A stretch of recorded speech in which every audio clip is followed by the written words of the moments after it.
Good evening friends.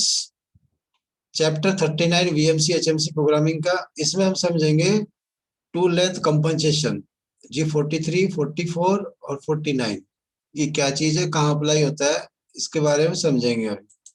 तो अभी मैं स्क्रीन शेयर करता हूँ।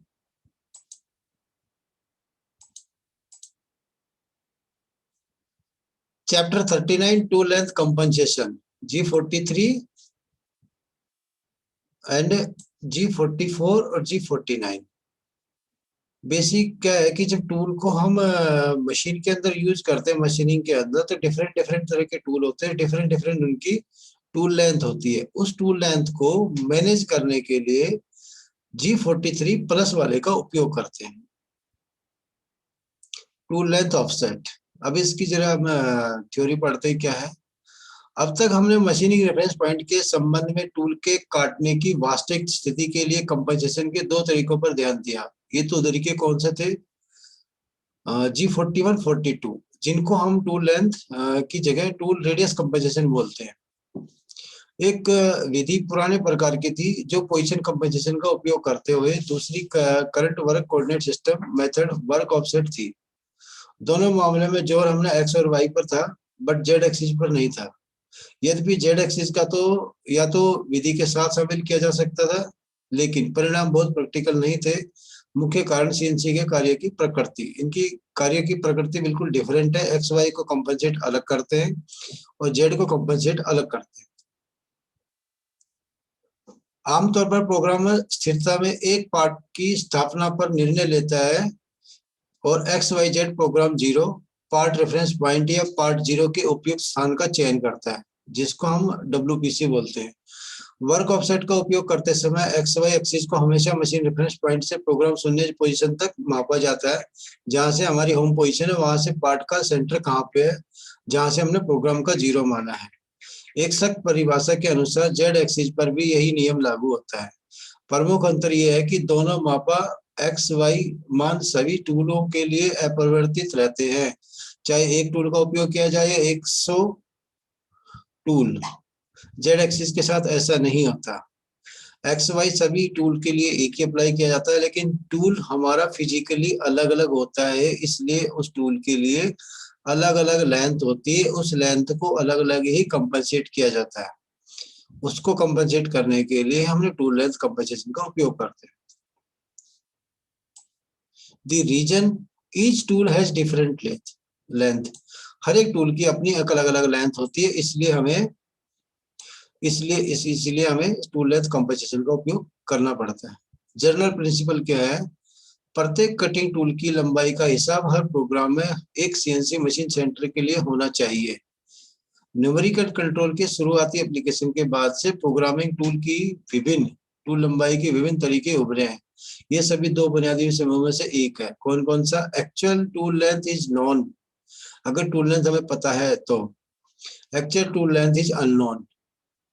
टूल लेंथ अगर नोन है तो हम मशीन में अंदर डाटा डालेंगे, अगर अननोन है तो ये हम मशीन के अंदर एक इक्विपमेंट लगा के उसकी टूल लेंथ को मेजर करेंगे और उसको फिर वैल्यू को स्टोर करेंगे।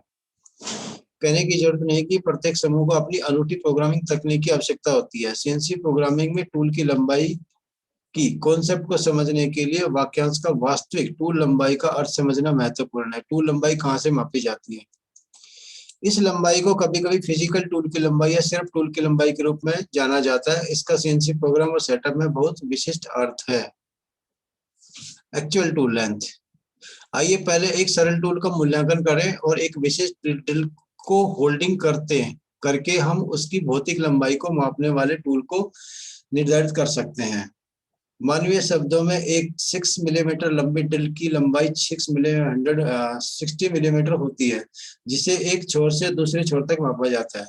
सीएनसी प्रोग्राम में सभी अभी भी सच है, लेकिन उतना प्रासंगिक नहीं है। एक ड्रिल या किसी भी अन्य कटिंग टूल आमतौर पर एक टूल होल्डर और केवल वास्तविक टूल प्रोजेक्शन के एक हिस्से में रखा जाता है। खाली हम ड्रिल को एक डायरेक्ट मशीन में नहीं लगा सकते, उसके बीच में एक अडेप्टर लगाते हैं जिसको हम टूल होल्डर बोलते हैं।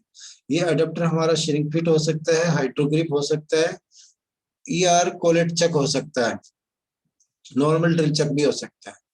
तो जब हम उसको अडेप्टर को लगाते हैं, अडेप्टर और कटिंग टूल्स की फिजिकली दोनों की लंबाई को ऐड करके टूल की लंबाई बनती है। बाकी होल्डर में छिपा हुआ है, कुछ टूल अंदर चला जाता है, कुछ टूल बाहर रहता है। कितना अंदर गया कितना बाहर गया ये हर बार हिसाब लगाना बड़ा डिफिकल्ट है, इसलिए कंप्लीट टूल की लंबाई हम नापते हैं। टूल होल्डर एक स्टैंडर्ड टूलिंग प्रणाली के माध्यम से स्पिंडल में रखा जाता है। टूल पदनाम जैसे सामान्य आकार एचएस के 63, एचएस के 100, बीटी 40, बीटी कैट 50 स्थापित यूरोपीय और अमेरिकी मानकों के अनुसार उदाहरण है। अभी श्रेणी के भीतर कोई भी टूल होल्डर इस श्रेणी के लिए डिजाइन किए गए किसी भी टूल को फिट करेगा। कटिंग टूल जो है हमारा, उसको हम किसी भी जिस मशीन में हमारा ये प्रोविजन होगा उस मशीन की के हिसाब से हमें अडेप्टर चेंज करना पड़ेगा या लेना पड़ेगा। यह सीएनसी मशीन में निर्मित एक स्टिक विशेषता है। टूल की लंबाई हमेशा फिक्स रहती है अडेप्टर की। अब उस लंबाई को नापने वाली जगह को हम बोलते हैं गेज लाइन या गेज प्लेन लेंथ, जीपीएल बोलते हैं जिसको। वो जीपीएल किस तरह से नापी जाती है उसको एक्सप्लेन करते हैं अभी।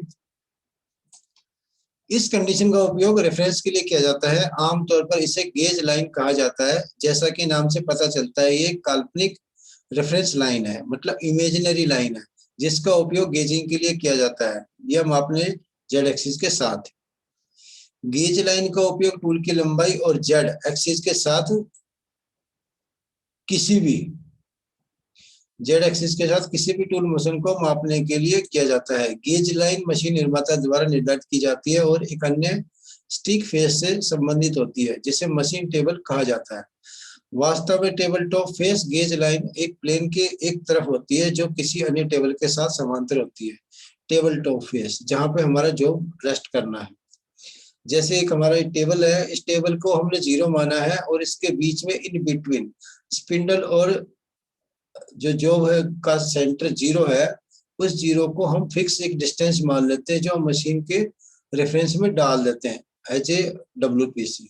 इन बिटवीन जो चेंज होता है स्पिंडल का मोशन, स्पिंडल कितना नीचे आएगा ये हम प्रोग्राम के थ्रू लाते हैं, लेकिन इन बिटवीन जो टूल बीच में लगाया गया है इस टूल की लेंथ को हम गेज प्लेन लेंथ बोलते हैं, जो हमारा डब्ल्यूपीसी के साथ इसको प्लस करके हम इसको उपयोग में ला सकते हैं।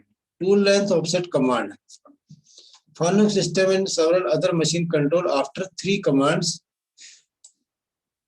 related to tool length offset are preparatory G code. ये 3 तरह के जी कोड अप्लाई किए जाते हैं टूल लेंथ को कंपनसेट करने के लिए। टूल लेंथ कौन कौन सी हो सकती है 3 इसमें। पहली जो है हमारी G43, 44 और 49, ये सभी 3 कमांड केवल जेड एक्सिस पर लागू होंगे। वर्क ऑफसेट कमांड के लिए विपरीत जैसे G54 से लेकर 59 तक का उपयोग करते हैं। G43 या G54 का उपयोग अतिरिक्त विनिर्देश के बिना नहीं किया जा सकता।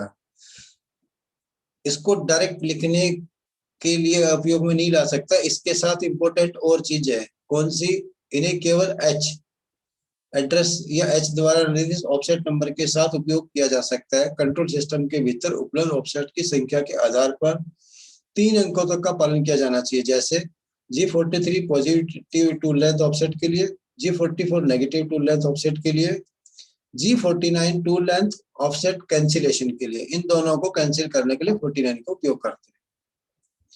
और H00 टूल लेंथ ऑफसेट को कंपनसेशन करने के लिए जो हमने टूल नंबर को ये अप्लाई किया है उस टूल का ऑफसेट नंबर को भी हम कैंसिल कर सकते हैं H00 के साथ।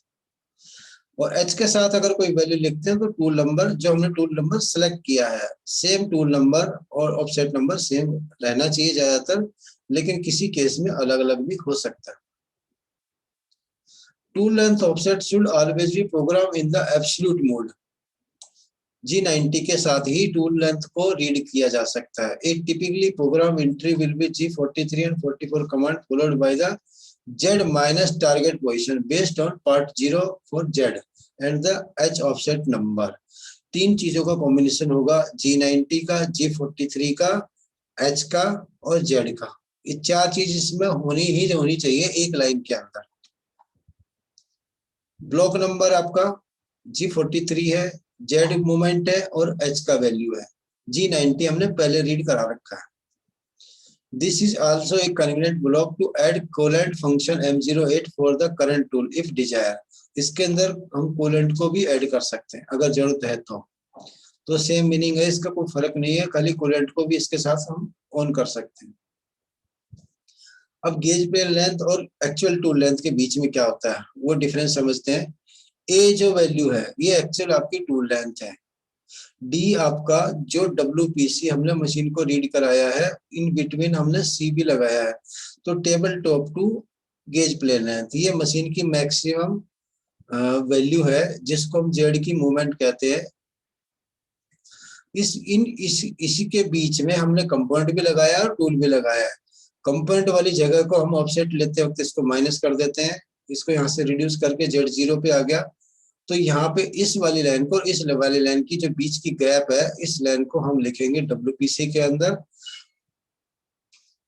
जब भी हम इस टूल का ऑफसेट लिखेंगे WPC A प्लस B को मिला के हमारा WPC बनेगा, जब हम इस टूल को यूज करके टच करेंगे तो इसकी हमें वैल्यू नॉन होनी चाहिए। जैसे फॉर एग्जांपल टूल लेंथ का कंपनसेशन का ऑफसेट का एक वैल्यू दिया हुआ है, ये कटर रेडियस कंपनसेशन है और टूल लेंथ कंपनसेशन है। टूल लेंथ कंपनसेशन एक जहाँ पे स्पिंडल के फेस से और जहाँ पे टूल की जीरो है उसको हम टूल लेंथ ऑफसेट बोलते हैं, जिसको हम टूल नंबर और ऑफसेट नंबर को ज्यादातर सेम रखते हैं। इसकी वैल्यू को हम टूल ऑफसेट की वैल्यू के अंदर स्टोर करेंगे, जितना भी टूल की लंबाई होगी उतना उसी टूल नंबर के साथ। ये डिफरेंट तरह के टूल हो सकते हैं, हर एक टूल की अपनी अपनी अलग लेंथ होगी। तो जो H1, H2, H3 ये 3 तरह के टूल हमने यहाँ दिखाए गए हैं। इन 3 जो टूलों की अलग अलग डायमेंशन है, इन अलग अलग डायमेंशन को अलग अलग जगह स्टोर किया गया है। जब इस टूल को यूज किया जाएगा H1 वाले को, तो H1 वाले को रिकॉल करेंगे, और ऐसे H2 वाले टूल को जब कॉल करेंगे तो उसके साथ H2 के ऑफसेट को कॉल करेंगे। ऐसे 3 नंबर टूल को अगर कॉल करेंगे तो H3 को भी रिकॉल करेंगे साथ में, तभी ये कंपनसेशन काम आएगा। G43 प्लस ऑफसेट के लिए होता है, G44 माइनस के लिए होता है। हमारे यहाँ पे जो कल्चर है उसके अकॉर्डिंग हम 43 ही यूज करते हैं, 44 का उपयोग हमारे यहाँ नहीं करते क्योंकि माइनस है। 43 टूल लेंथ ऑफसेट पॉजिटिव और टूल लेंथ ऑफसेट नेगेटिव। ये डायरेक्शन भी सेम है, जैसे प्लस डायरेक्शन और माइनस डायरेक्शन। प्लस डायरेक्शन क्या होती है आपकी, इस टूल के लेंथ में प्लस होके लेंथ चलेगी। जैसे फॉर एग्जांपल हमने G43 के साथ H, जो हमारा यहाँ का टूल का जो H था वो H लिखी जाएगी। H44 ये माइनस में जाएगा, ये टूल ऊपर चढ़ेगा और ये नीचे आएगा, दोनों का डिफरेंस यही है। जब टूल वर्क करेगा उस दौरान इस वाली चीज को रीड करने के बाद यहाँ पे आ जाएगा। Changing tool length offset. Tool length offset को कैसे चेंज कर सकते हैं हम, फॉर एग्जांपल जैसे हमारी ये टूल एक्चुअल तो टूल इतना लंबा है, लेकिन जो कटिंग जहां से कटिंग करना है उस वाली लेंथ को हम अलग अलग रीड कर सकते हैं। एक डिस्क मिलिंग के लिए हम 2 अलग अलग ऑफसेट को यूज कर सकते हैं सेम टूल के साथ। अगर हमें डायमेंशन हमें नीचे वाली मेंटेन करनी तो H7 को कंपनसेट करेंगे, इस वाली वैल्यू को हम कम ज्यादा करके सेट कर सकते हैं। वैसे सेम टूल के अंदर हमें लगता है कि ऊपर वाली वॉल कम ज्यादा बन रही है, तो उस वाली वैल्यू को हम H27 के द्वारा कंट्रोल कर सकते हैं। तो ये 2 तरह के हम एक ही टूल के लिए 2 ऑफसेट यूज कर सकते हैं। इनको प्रोग्राम में कैसे लिखा जाएगा, for example tool length offset for 1 tool. इसके अंदर हमने प्रोग्राम नंबर लिखा है, G20 लिखा है मिलीमीटर का उपयोग, इंचेस का उपयोग करने के लिए, और साथ में हमने प्लेन सिलेक्शन लिया है। 40 आपको कैंसिलेशन के लिए, G80 साइकिल को कैंसिल करने के लिए, G90 एब्सोल्यूट पोजीशन में हमने पोजीशन लिया है, आरपीएम डाल दिए।